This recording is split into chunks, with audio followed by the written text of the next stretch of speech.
Hello friends, welcome back to the channel.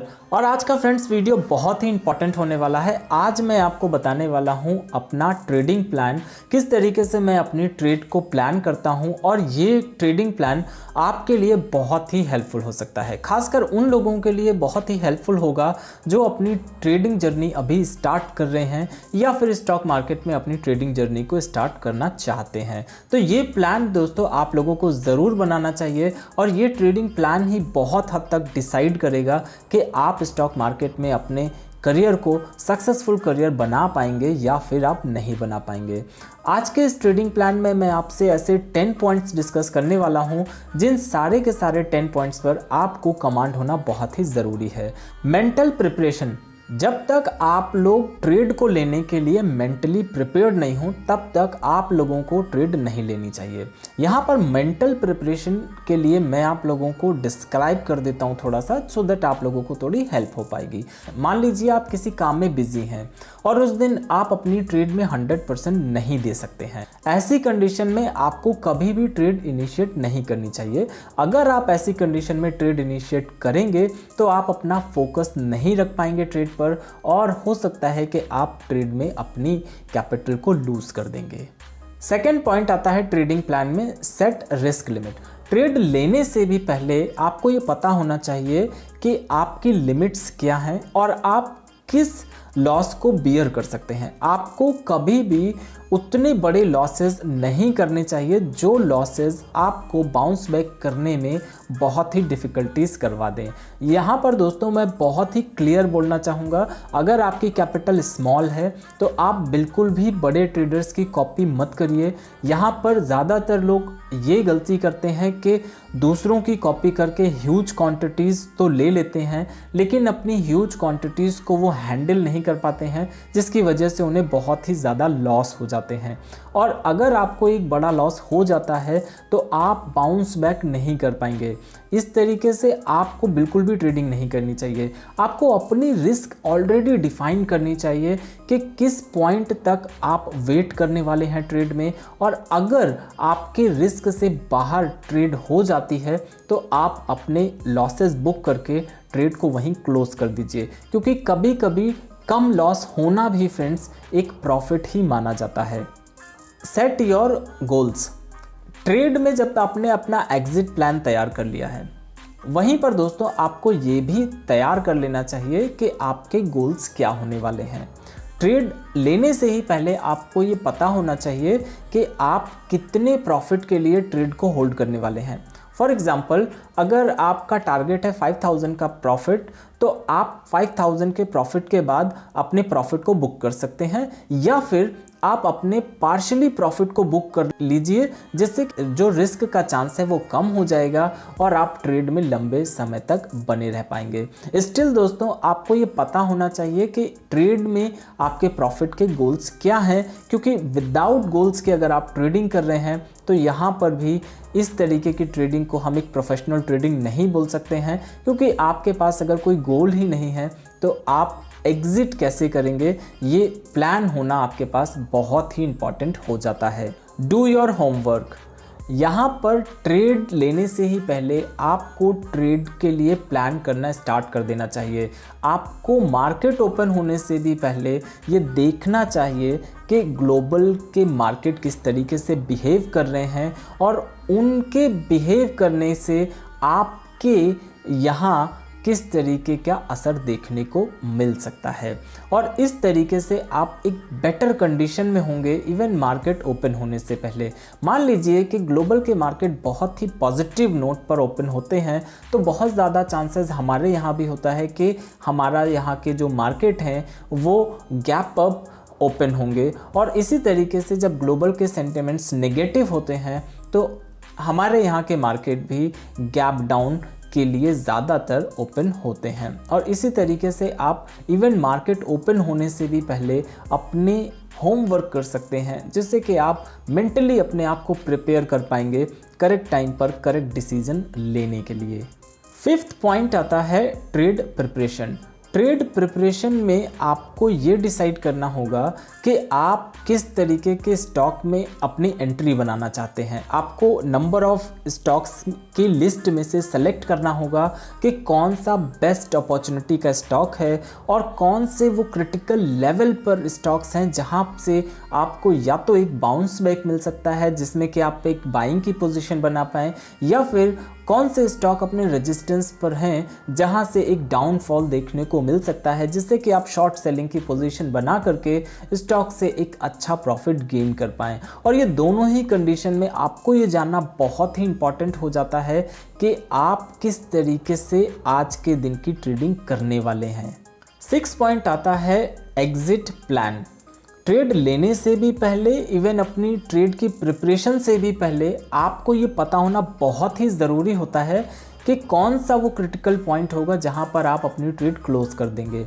अब यहाँ पर कई ऐसे मेथड हैं जिससे आप ये आइडेंटिफाई कर सकते हैं कि कब आपको अपनी ट्रेड क्लोज कर देनी चाहिए।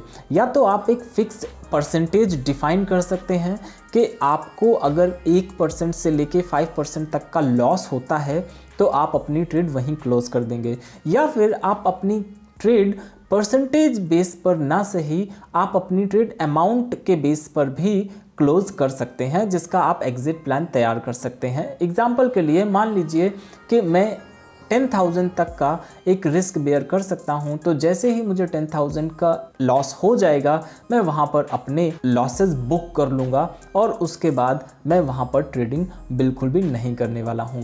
क्योंकि फ्रेंड्स, स्टॉक मार्केट में एक डिफाइंड लॉस होना बहुत ही इम्पॉर्टेंट होता है, क्योंकि अगर आपका डिफाइंड लॉस नहीं होगा तो आप बहुत ही बड़े लॉसेस कर सकते हैं।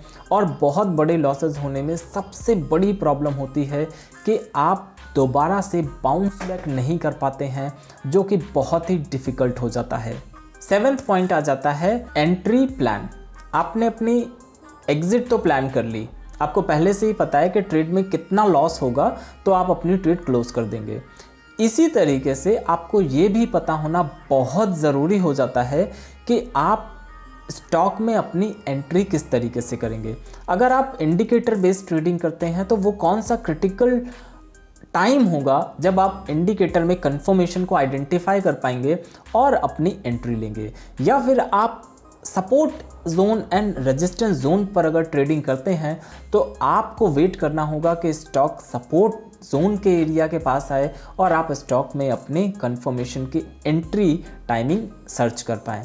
और ठीक उसी तरीके से अगर आप रेजिस्टेंस एरिया को आइडेंटिफाई कर रहे हैं तो रेजिस्टेंस एरिया पर आपको देखना होगा कि स्टॉक में कहां से रिजेक्शन आ रहा है जिससे कि आप शॉर्ट सेलिंग करके स्टॉक में एक अच्छा प्रॉफिट गेन कर पाएँ। इसी तरीके से दोस्तों, आपको एक ट्रेडिंग प्लान के साथ साथ आपका एंट्री प्लान भी बनाना बहुत ही ज़रूरी होता है। और इस एंट्री प्लान में ये डिफाइन होना चाहिए कि कौन सा वो कंफर्मेशन होगा जिसके कंफर्मेशन से आप स्टॉक में अपनी एंट्री करेंगे।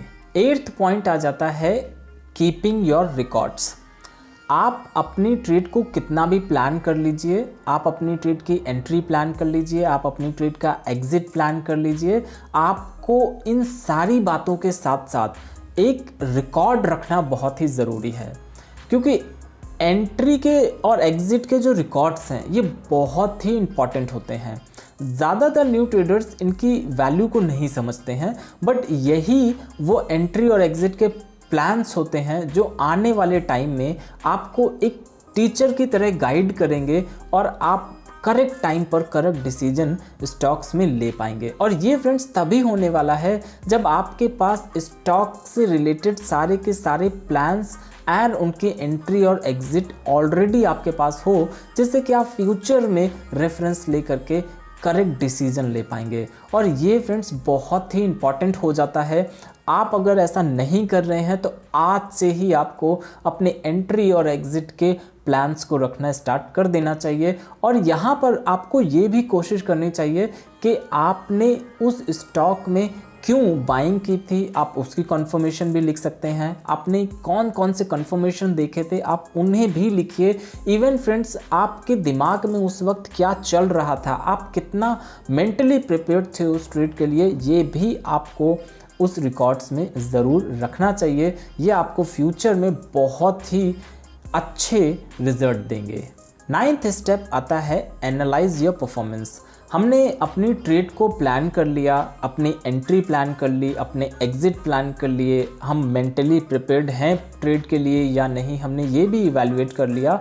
और ये सब होने के बाद जो सबसे क्रिटिकल पॉइंट है वो आता है कि क्या हमने अपनी ट्रेड की परफॉर्मेंस को चेक किया है। हमने अगर एक बहुत ही शॉर्टर पीरियड में अपने ट्रेड को लिया है तो कितनी नंबर ऑफ ट्रेड हमने ली थी जिसमें कि हमें कितने % का प्रॉफिट या कितने % का लॉस हुआ है, ये इवैल्यूएट करना बहुत ही ज़रूरी है। कोई भी स्ट्रेटजी अगर आप यूज़ कर रहे हैं तो आपको पता होना चाहिए कि आपने किस कंडीशन में उसमें एंट्री ली थी, किस कंडीशन में आपने उसमें एग्ज़िट लिया है, और वो ऐसे कौन से कन्फर्मेशन थे जिनके बेस पर आपने एक प्लान प्रिपेयर किया था और उस प्लान को एग्जीक्यूट किया था। ये बहुत ही ज़रूरी हो जाता है। लास्ट में पॉइंट आता है फ्रेंड्स, सेल्फ असेसमेंट। ये सारा कुछ एक ट्रेडिंग प्लान है और इस ट्रेडिंग प्लान को पूरा तैयार करने के बाद सबसे मोस्ट एंड सबसे क्रिटिकल पॉइंट आता है सेल्फ असेसमेंट। क्या आप ये सारे स्टेप्स लेने के बाद स्टॉक मार्केट में अपनी एंट्री के लिए तैयार हैं?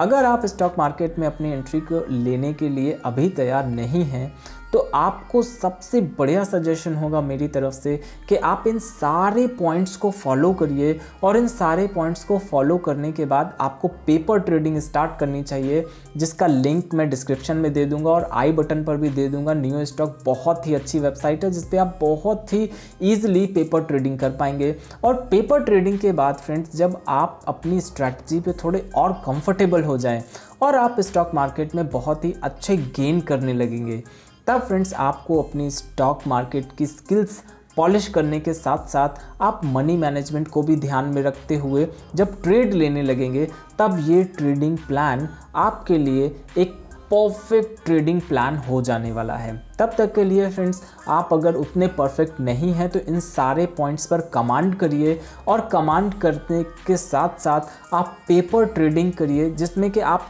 एवरी पॉइंट्स को बड़ी ही क्रिटिकल तरीके से आप एनालाइज करिए कि आपने अगर कोई एंट्री ली है तो वो एंट्री क्यों ली थी, और अगर आप एग्ज़िट कर रहे हैं तो क्या जो एग्ज़िट का प्लान आपने बनाया था वो सक्सेसफुली एग्जीक्यूट हुआ है। तो ये था दोस्तों आज का वीडियो। अगर आपको वीडियो पसंद आया हो तो आप वीडियो को लाइक कर सकते हैं, चैनल को सब्सक्राइब कर लीजिए, क्योंकि स्टॉक मार्केट से रिलेटेड बहुत ही क्वालिटी कंटेंट मैं यहाँ आप लोगों के साथ शेयर करता रहता हूँ। तो फ्रेंड्स, मिलते हैं आपसे नेक्स्ट वीडियो में, तब तक के लिए टेक केयर।